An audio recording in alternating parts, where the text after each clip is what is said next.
একসঙ্গে কর 1 2 3 চলো। আজকে সকাল 5টায় চারিদিকে এমন কুয়াশা যে মনে হচ্ছিল আমরা মায়াপুর না সোজা সুইজারল্যান্ডে যাচ্ছি। ঘুম তখন পুরোপুরি ছাড়িনি, কিন্তু ঘোরার নেশা ভুলাম তো। হে হাই আমি Ricky and welcome to my mini blog 30 days challenge day 4। তারপর আমার ভিআইপি ড্রাইভার মানে আমার ভাই বাসের কাছে দিয়ে আসলো, আরও মনে মনে বলছিল যা ঠান্ডায় জমে যায়। তো পৌঁছে দেখি ওদিকে রান্না বান্না শুরু হয়ে গেছে, আর এদিকে আমাদের মানে সমালোচনাও শুরু হয়ে গেছিলো।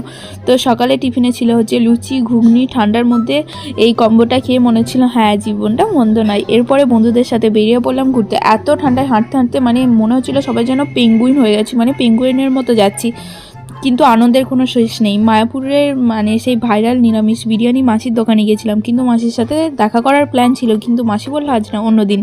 মাসির সাথে দেখা হয়নি। এরপর হলো ফটোশ্যুট, বন্ধুদের সাথে হাসি মজা, তার মধ্যে আমি একটু ড্রেসও চেঞ্জ করে নিয়েছিলাম। দেন রান্নাবান্না হয়ে গেছিলো, তো সবাই মিলে খাওয়া দাওয়া করে নিলাম। এবার হচ্ছে বাড়ি যাবার পালা। তো বাড়ি তো যেতে হবে। তো সারাদিন বন্ধুদের সাথে বেশ আনন্দে কাটালাম। তো অনেক দিন মানে সারা জীবন মনে থাকবে। তো প্রত্যেক বছর যেন আমরা ছোটোখাটো এরকম ট্রিপ করতে পারি। আপাতত এখানে এন্ড করছি, টাটা।